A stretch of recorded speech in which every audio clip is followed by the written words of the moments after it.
আমাদের জন্য ইমাম তরিকতের ইমামদের বক্তব্য বলে দিয়ে যাচ্ছি। এই যে আল্লাহ পাক দুটো সমুদ্রের মিলন কেন্দ্রে যে দেখা করিয়েছে মুসা নবীর সাথে খিজির আলাইহিস সালামের, এর আরেকটা হিকমত হচ্ছে যে জায়গায় তরিকতের সমুদ্র আর শরীয়তের সমুদ্র, অর্থাৎ তরিকত আর শরিয়ত যে জায়গায় এক হচ্ছে সেখান থেকে আল্লাহ ওলি তৈরি হচ্ছে। শুধু শরিয়ত নিয়ে আপনি ওলি হতে পারবেন না, আবার শুধু তরিকত নিয়ে আপনি ওলি হতে পারবেন না। এই যে মোবাইলটা ইউজ করছেন, মোবাইলে ব্যাক কভার লাগে না? লাগে না?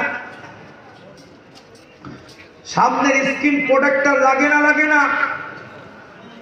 এখন যদি মোবাইলটাই না থাকে তাহলে ব্যাক কভার আর স্ক্রিন প্রোটেক্টর নিয়ে কি করবে? ঠিক তরিকতটা এমন, যদি শরিয়ত যদি না থাকে, শরিয়তের নীতিমালা যদি ঠিক না থাকে, উসুল যদি না ঠিক থাকে, আপনার তো তরিকত, হাকিকত, মারিফত কিছু চিনতে পারবে না। খুব ভালো করে এবার ডিপে যাবো আলোচনা।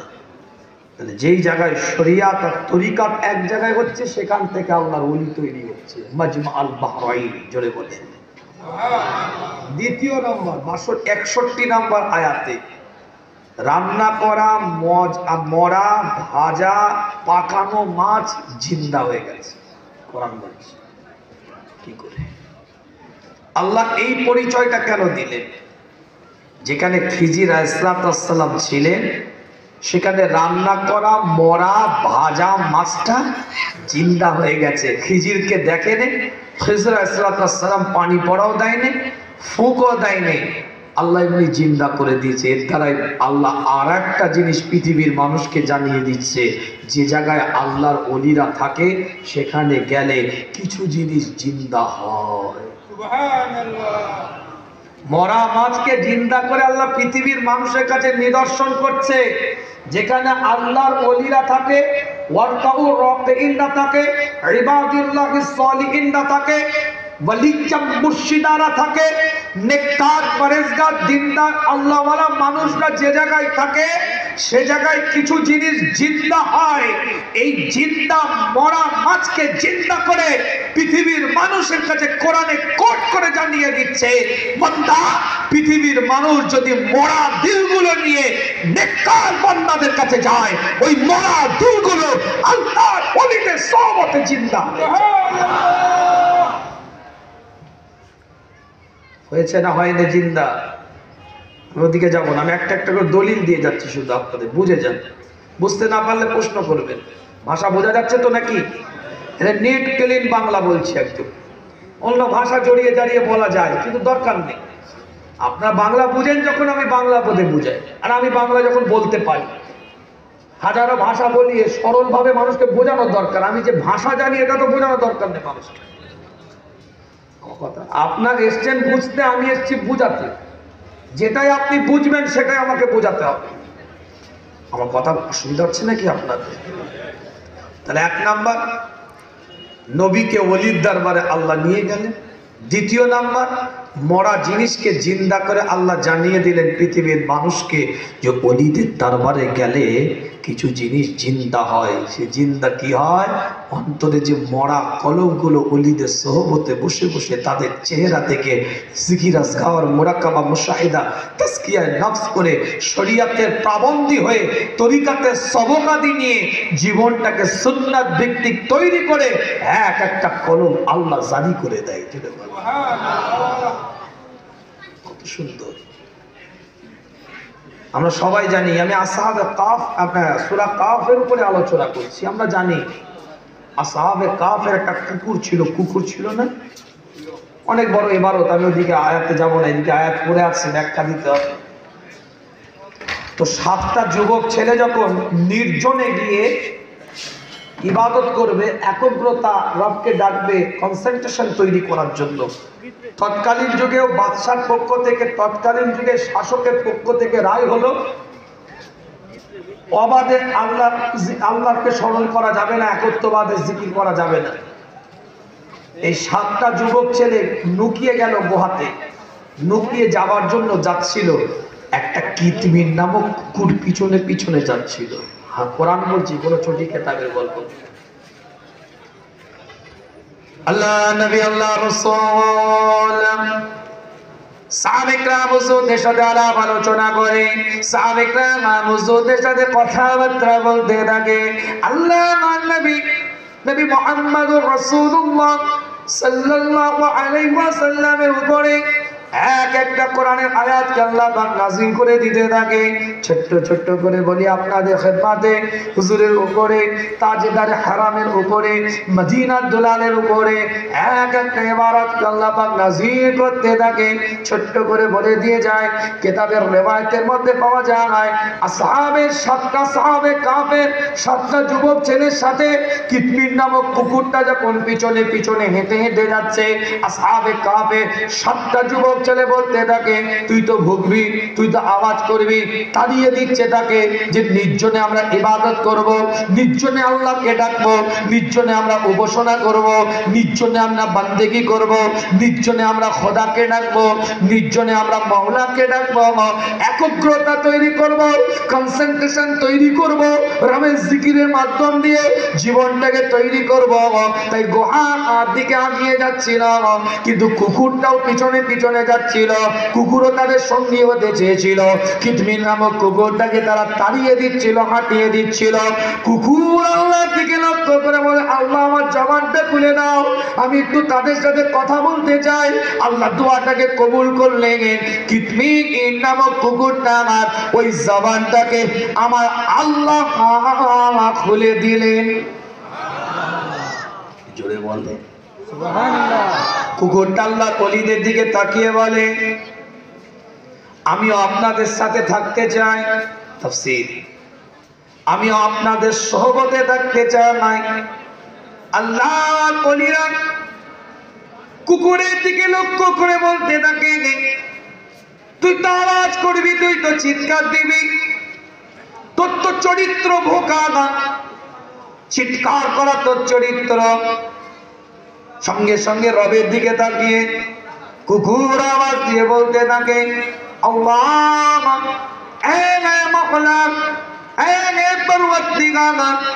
আমার ভোকাটাই যদি, আওয়াজ করাটাই যদি ওলিদের সহবতে থাকা বিরত করে, আমি যে আওয়াজ করি বলে, ভুকি বলে, চিৎকার করি বলে ওলিরা যদি তাদের সহবতে আমাকে নিতে না চায়, আল্লাহ আমাকে ভোকাটাই ভুলিয়ে দাও, আওয়াজ করাটাকেই ভুলিয়ে দাও। আল্লাহ তুমি আমাকে বুবা বানিয়ে দাও। কিতমির নামক কুকুরের দোয়াটা আল্লাহ কবুল করে নিয়েছিলেন। একটা কুকুর ওলিদের সহবতে থাকার জন্য ভোকা ভুলে যেতে চাইছে, তাদের চরিত্র চেঞ্জ করতে চাইছে, আওয়াজ করতে চাইছে না। তারপরেও কিতমির নামক কুকুরটা ওলিদের সহবতে থাকতে চায়। একটাই কুকুর জান্নাতে যাবে, সেটা আল্লাহর ওলিদের দোয়ার বরকতে, তাদের সহবতে থাকার কারণে একটা কুকুর আল্লাহ জান্নাতে দিবে, ওলিদের ওসিলায় জান্নাত পাবে। খুলে দেখেন, একটাই কুকুর জান্নাতে যাবে। কারণটা কি? কেন জান্নাতে দিবে? কিসের জন্য আল্লাহ জান্নাতে তাকে প্রবেশ করাবে? আল্লাহর ওলিদের সাথে থাকার কারণে। কাটতে পারবে কোন আলেম? কথাটা কাটতে পারবে কোন আলেম? যত বড় মুহাদ্দিস হোক, মুফতি হোক, এই কথাটা কেটে দিয়ে কোরআন থেকে দলিল দিচ্ছি। একটা কুকুর জান্নাতে যাবে, যাওয়ার কারণটাই হচ্ছে, কারণই হচ্ছে আল্লাহর ওলিদের সাথে ছিল, এজন্যই জান্নাত। আমার কথা কিছু বুঝতে পারছেন না? বুঝতে পারছেন?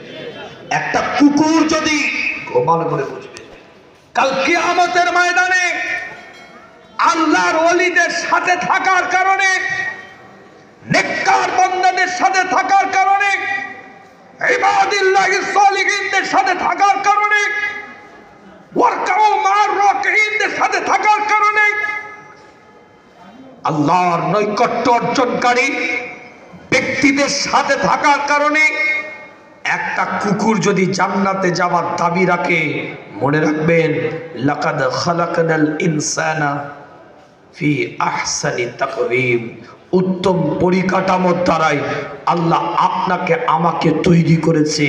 নিশ্চয় আপনি আমিও যদি ওলিদের সোহবতে থাকার মতন থাকতে পারি, আল্লাহর দরবারে দাবিও রাখতে পারি। কিন্তু দুঃখ তো অন্য জায়গায়। আমি বেশি ডোজ দিতে পারছি না, প্রথম বছর তো, আগে পিচটা দেখতে হবে, বুঝতে পারবেন না। দুঃখ তো এই জায়গায়, আমিও তো একটা দরবারের সাথে জড়িত, উপমহাদেশের একটা বিখ্যাত দরবার ফুরফুরা শরীফ, নাম শুনেছেন তো নাকি? ফুরফুরা পীর আবু বকর সিদ্দিকী রাহমাতুল্লাহ আলাইহি, তানার পীর ছিলেন সুফি ফাতে আলী ওয়াইসি রাহমাতুল্লাহ আলাইহি, কলকাতা মানিকতলায় শুয়ে আছে। তানার পীর হচ্ছে নূর মোহাম্মদ নিজামপুরী রাহমাতুল্লাহ আলাইহি, এই আপনাদের এখানে চট্টগ্রামে পাশে শুয়ে আছে। পার হলে বর্ডার ক্রস করলে তানার পীর হচ্ছেন সৈয়দ আহমদ বরেলভী রাহমাতুল্লাহ আলাইহি, যিনি বালাকোটে শহীদ ছিলেন।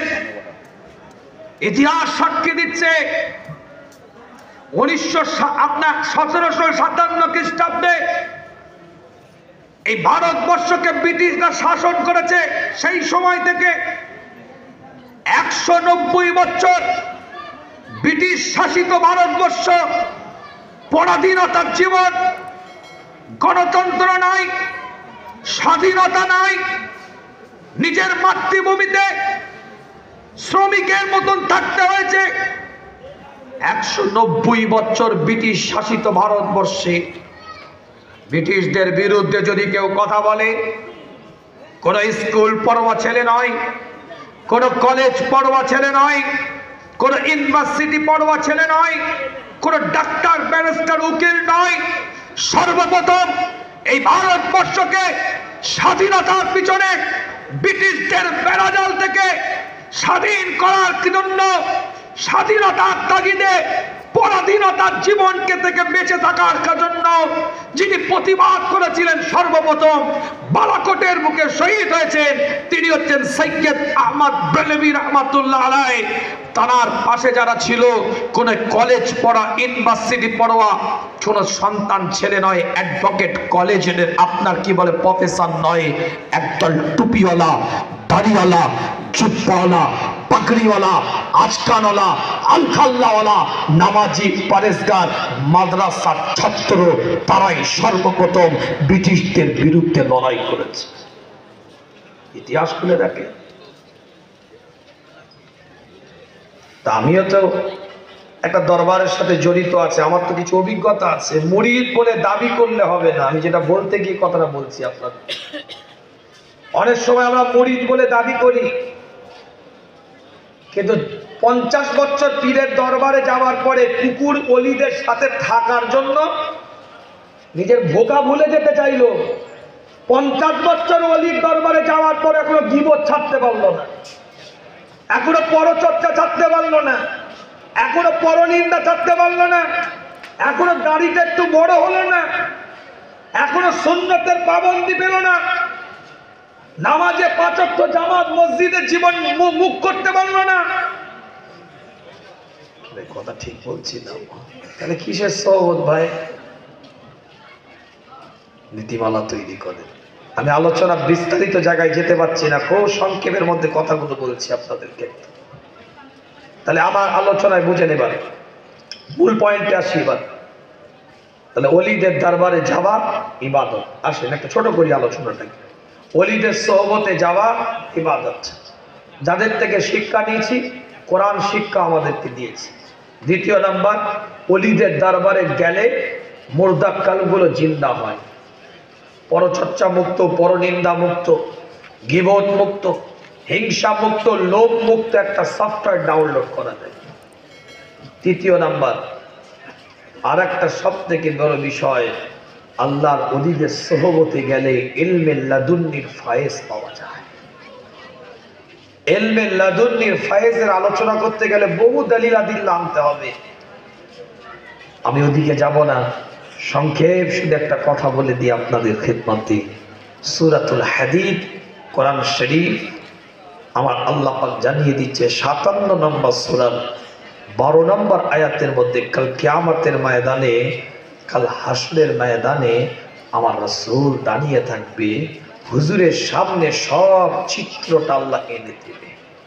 ইয়াউমা তারাল মুমিনিনা ওয়াল মুমিনাত ইয়াসআ নূরুহুম বাইনা আইদিহিম ওয়া বিআইমানিহিম বুশরাকুমুল ইয়াউম জান্নাতুন তাজরি মিন তাহতিহাল আনহার খালিদিনা ফিহা যালিকা হুয়াল ফাওজুল আসীম। আল্লাহ নবী আল্লাহ রাসূল সাহাবায়ে কেরাম হুজুরদের সাথে আলাপ আলোচনা করে। সরকারে কায়নাত, মদিনার দুলাল, ইমামুল মুরসালিন, ইমামুল হুদা, ইমামুল কিবলাতাইন, হাবিব লবিব তবিব, সাহিবুল জুদুল কারাম, হায়াতুন নবী, জিন্দা নবী, সবুজ গম্বুজের নিচে হুজুর আমার ঘুমিয়ে আছে। আল্লাহ নবী নবী মুহাম্মদুর রাসূলুল্লাহ সাল্লাল্লাহু আলাইহি ওয়াসাল্লাম জানিয়ে দেয়, কাল কিয়ামতের ময়দানে, কাল হাসরের ময়দানে তামাম বিশ্বটা যেদিন তাবাহ হয়ে যাবে, ধ্বংস হয়ে যাবে, শেষ হয়ে যাবে, চূর্ণ বিচূর্ণ হয়ে যাবে, আল্লাহ পাক কাতারে কাতারে মানুষগুলোকে দাঁড় করিয়ে দিবে। দুটো দলের মানুষ তৈরি হয়ে যাবে।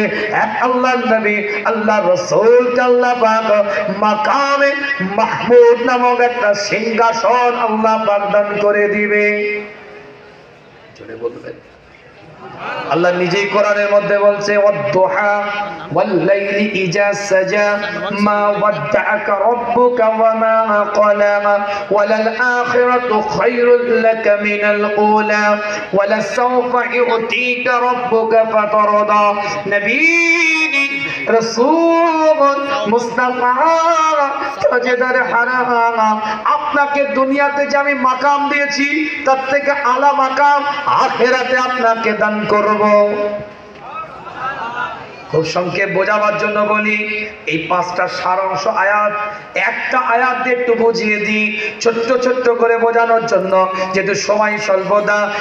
একটা আয়াত তেলাওয়াত করেছি, ওলিদের দরবারে যাওয়ার ফজিলতটা কি, ওলিদের সহবতে যাওয়ার ফজিলতটা কি, ওলিদের কাছে গিয়ে আপনি নিয়ামতটা পাবেন কি করে, ইলমে লাদুন্নি ফায়েজটা কিভাবে পাবেন, ইলমে লাদুন্নি জীবনটা কিভাবে আপনাকে ফায়েজ দিয়ে আপনা করতে পারবেন, জীবনটাকে কিভাবে গঠন করতে পারবেন, নীতিমালাটাকে কিভাবে তৈরি করতে পারবেন। যখন জীবনটা তৈরি আপনি করে ফেলবেন, আল্লাহ ওলিদের সহবতে বসে, আল্লাহর ওলিদের সাথে থেকে, আল্লাহর ওলিদের জীবন চরিত্রটাকে নবী সুন্নাত তরিকা অনুযায়ী যেমন তারা বানিয়েছে ওই রকম যখন আপনি জীবনটাকে বানিয়ে নিতে পারবেন, আল্লাহ আপনাকে বখশিশ হিসাবে কি দিবে, নিয়ামত হিসাবে কি দিবে, মর্যাদা হিসাবে কি দিবে, সেটাই একটু বলতে চাই। কাল কিয়ামতের ময়দানে, কাল হাসরের ময়দানে আল্লাহর পক্ষ থেকে জানিয়ে দেওয়া হয়, ইয়াউমা তারাল মুমিনিনা ওয়াল মুমিনাত, আল্লাহর তরফ থেকে জানিয়ে দেওয়া হয় মুমিন আর মুমিনাতদেরকে একটা দলে বিভক্ত করা হবে। আল্লাহ আর নবী, আল্লাহ আর রাসূল সেটা দেখতে থাকবে।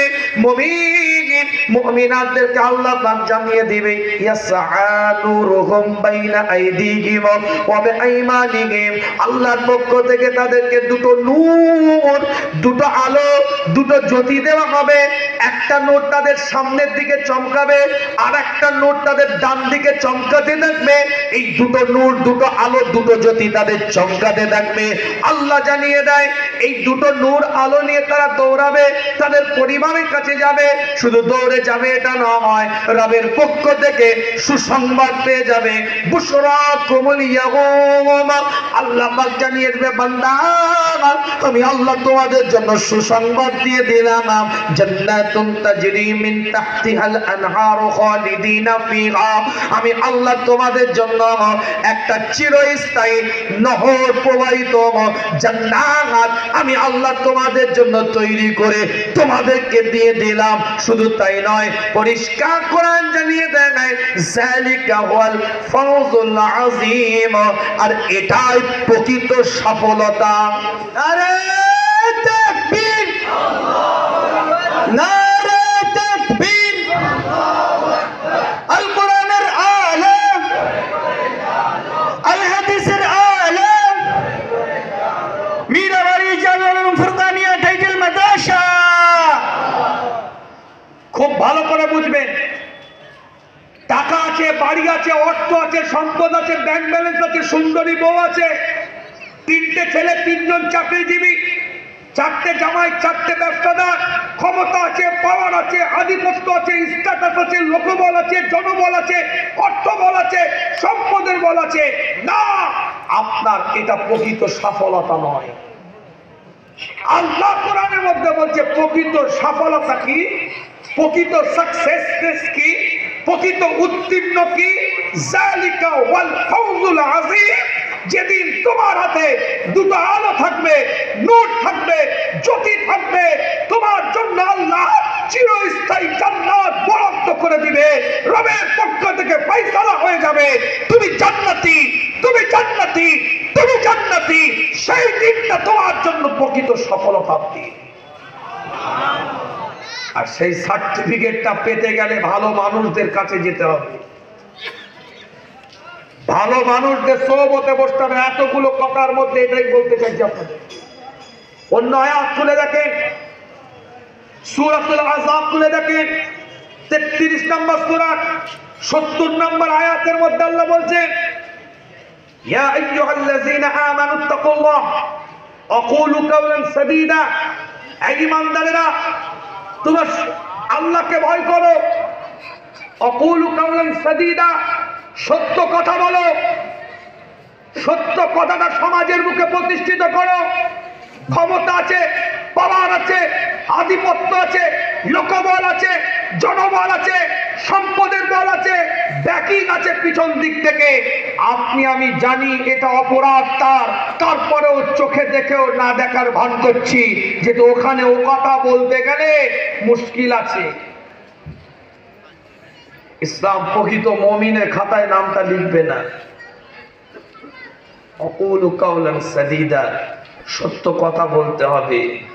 অন্য আয়াতের মধ্যে আল্লাহ বলছে, ইয়া আইয়ুহাল্লাযীনা আমানুত্তাকুল্লাহ হাক্কা তুকাতিহি ওয়া লা তামুতুন্না ইল্লা ওয়া আনতুম মুসলিমুন, এই ঈমানদাররা তোরা আল্লাহকে ভয় কর, আল্লাহকে ভয় কর, ওয়া লা তামুতুন্না ইল্লা ওয়া আনতুম মুসলিমুন, যতক্ষণ মুসলমান না হস ততক্ষণ মৃত্যুবরণ করিস না।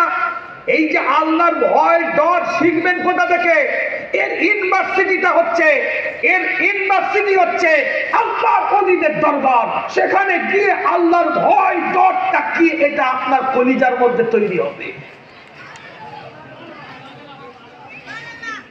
অন্য আয়াতের মধ্যে সূরাতুল আহজাবের মধ্যে আল্লাহ বলছেন 71 নম্বর আয়াতে, সূরাতুল মুলকেও আল্লাহ বলেছেন 67 নম্বর সূরা 12 নম্বর আয়াতের মধ্যে আল্লাহ বলছেন, ইন্নাল্লাহ, যে ব্যক্তি, যে নিশ্চয় যারা আমাকে না দেখে ভয় করলো, লাহুম মাগফিরাতুন ওয়া আজরুন কাবীর, আমি আল্লাহ তাদেরকে ক্ষমা করে দিলাম এবং আমি আল্লাহ উত্তম প্রতিদান দিয়ে দিলাম। জোরে বলে সুবহানাল্লাহ।